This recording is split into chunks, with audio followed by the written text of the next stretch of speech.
भारतीय आध्यात्मिक परंपरा में दो मंत्र ऐसे माने गए हैं जो सर्वोच्च माने जाते हैं। एक गायत्री मंत्र और दूसरा महामृत्युंजय मंत्र।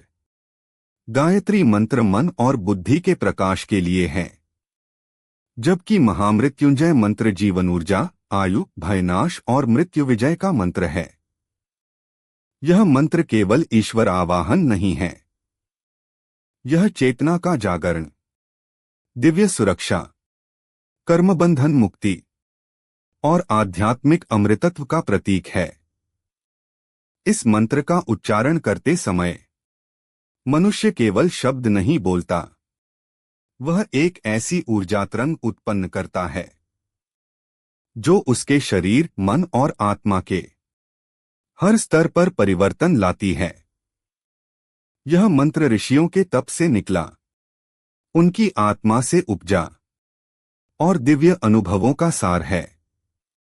इसमें वह शक्ति है जो असिद्ध को सिद्ध कर दे, असंभव को संभव बना दे, डर को साहस में बदल दे और मृत्यु को मोक्ष में बदल दे।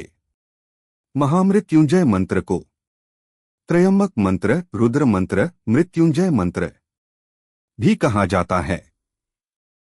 मंत्र: ओम त्र्यंबकम यजामहे सुगंधिं पुष्टिवर्धनम उर्वारुकमिव बंधनान् मृत्योर्मुक्षीयमामृतात्। मंत्र का शब्द शब्द अर्थ अत्यंत विशद रूप में।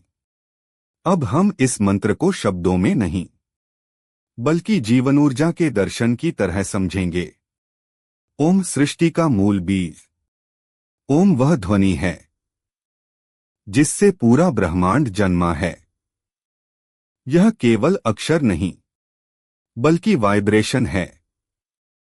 जब मनुष्य ओम का उच्चारण करता है तो उसकी सभी श्वासध्वनियां एक दिव्य लय में प्रवेश करती हैं। उदाहरण: जब समुद्र की लहरें उठती हैं, झरने बहते हैं, पवन बहती है, हर जगह एक ही ध्वनि है, ओम। इसलिए मंत्र का आरंभ ओम से होता है, क्योंकि यह द्वार है ईश्वर, चेतना और अनंत के बीच का। त्र्यंबकम, 3 नेत्रों वाला शिव कौन है?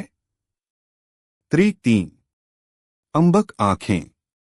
त्रयंबक, 3 नेत्रों वाले भगवान महादेव। लेकिन यहां शिव के 3 नेत्रों का गहरा रहस्य छिपा है। 3 नेत्रों का आध्यात्मिक अर्थ: 1. सूर्य नेत्र, प्रकाश। यह जीवन ऊर्जा, निर्णय, जागरण और कर्म का प्रतीक है। 2. चंद्र नेत्र, शांति, शीतलता, करुणा, प्रेम और मधुरता का प्रतीक। 3. अग्नि नेत्र, परिवर्तन। यह तीसरा नेत्र अहंकार, अज्ञान, भय और मृत्यु का दहन करता।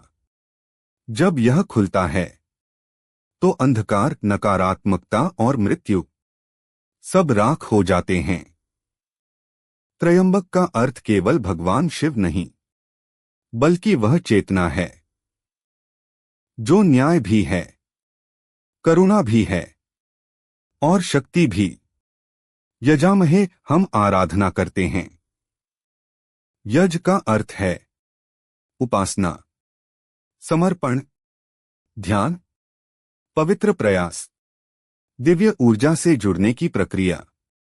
यजामहे में भावना यह है: हे शिव, हम आपके साथ स्वयं को जोड़ते हैं, आपके नियमों, आपके मार्ग, आपके सत्य से अपनी आत्मा को मिलाते हैं। सुगंधिं, जो सुगंध की तरह पवित्र हों। सुगंध क्या है? यह धीरे धीरे फैलती है लेकिन प्रभाव अत्यंत गहरा छोड़ती है। ध्यान करने वाले जानते हैं शिव की उपस्थिति एक सुगंध की तरह है। न दिखती है, न छू सकते, लेकिन महसूस होती है। जीवन के हर दुख, हर भय, हर अशांति को शिव की सुगंध शांत कर देती है। इस शब्द का अर्थ यह भी है: जो जीवन में पवित्रता लाता है। पुष्टिवर्धनम जीवन शक्ति बढ़ाने वाले। पुष्टि शक्ति, विकास, पोषण, ऊर्जा, सेहत, आत्मबल और दीर्घायु। वर्धनम बढ़ाने वाला। इसका मतलब शिव वह शक्ति हैं जो रोगों को हराती है, जो मन में ऊर्जा भरती है, जो कमजोर को मजबूत बनाती है, जो मृत्यु के निकट भी जीवन की लौ प्रज्वलित रखती है। उर्वारुक में ककड़ी की उपमा क्यों? यह मंत्र का सबसे गहन भाग है और अधिकांश लोग इसका रहस्य नहीं जानते। जब ककड़ी, खरबूजा या लौकी पक जाती है तो बेल से अपने आप अलग हो जाती है। न दर्द न संघर्ष। ऊपर से ऐसा लगता है कि मानो वह मृत हो गई, लेकिन वास्तव में वह मुक्त हो गई है। यही बात मनुष्य पर लागू होती है। मृत्यु अंत नहीं, बल्कि बंधन से मुक्ति है। इसका अर्थ, हे प्रभु, जब समय आए तो हमें ऐसे ही मुक्त करें, सहज, बिना पीड़ा, जैसे फल पककर बेल से अलग हो जाता है। बंधनान, कौन से बंधन? मनुष्य 5 प्रकार के बंधनों में फंसा होता है। 1. शरीर का बंधन, रोग, दर्द। 2. मन का बंधन, चिंता, भय। 3. कर्म का बंधन, पिछले जीवन का प्रभाव। 4. मोह का बंधन, आसक्ति। 5. मृत्यु का बंधन, नश्वरता। इन सबका सहाय केवल शिव चेतना से ही संभव है। मृत्योः मुक्षीय, मृत्यु से मुक्त करो। यहां मृत्यु का अर्थ केवल शरीर की मृत्यु नहीं है। यह 5 प्रकार की मृत्यु है: भय, दुख, अज्ञान, पाप, नकारात्मक ऊर्जा। शिव ऐसा संरक्षण देते हैं कि मृत्यु भी भक्त को छूने से डरती है।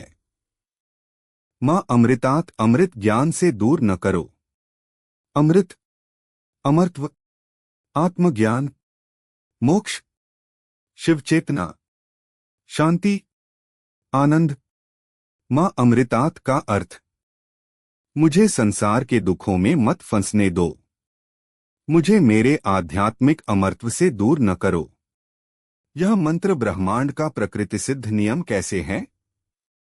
अब हम इस मंत्र को वैज्ञानिक, दार्शनिक और आध्यात्मिक दृष्टि से समझते हैं। जो हृदय, मस्तिष्क, श्वसन तंत्र, तंत्रिकाओं, कोशिकाओं पर प्रभाव डालता है। विश्व के वैज्ञानिक भी मानते हैं कि मंत्र कंपन एक प्रकार की साउंड थेरेपी है। श्वास प्रवाह को संतुलित करता है। इस मंत्र का लयबद्ध जप प्राण ऊर्जा को संतुलित करता है।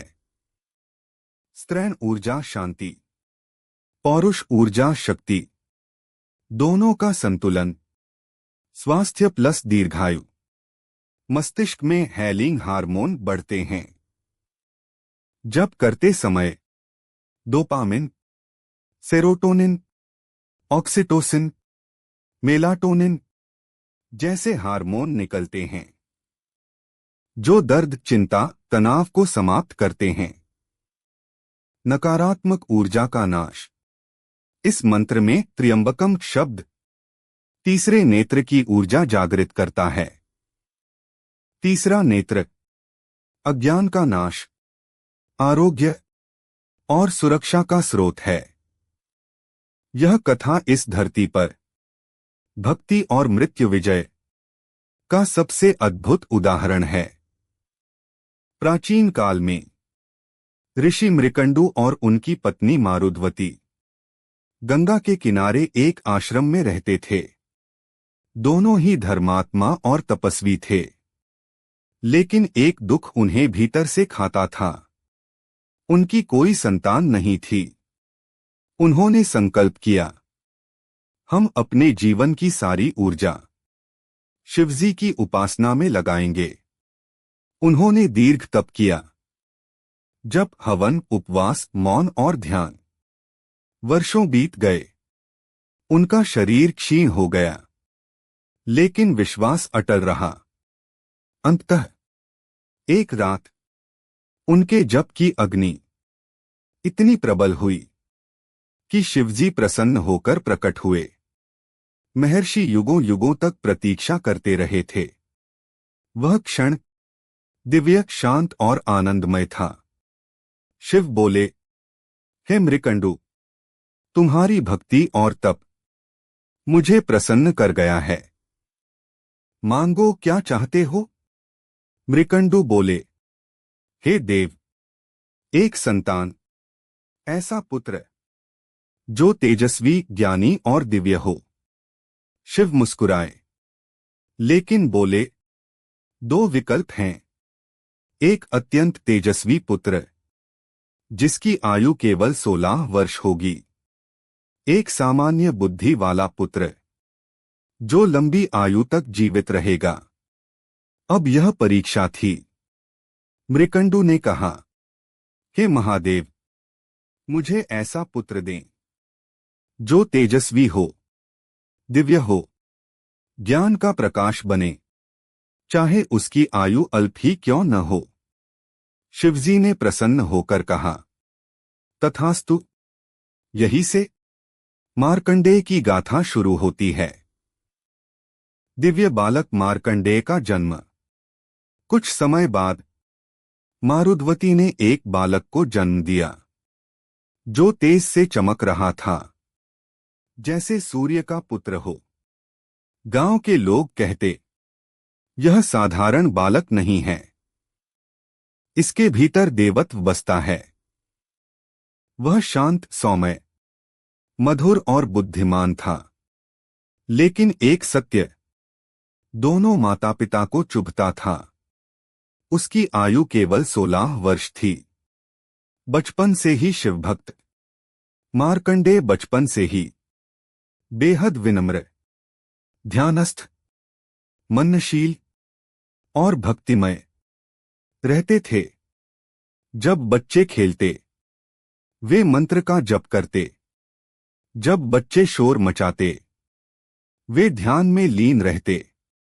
वह हर सुबह शिवलिंग पर जल चढ़ाते, फूल अर्पित करते और मंत्र पढ़ते। उनकी भक्ति इतनी पवित्र थी कि जिनके दिल में दुख होता,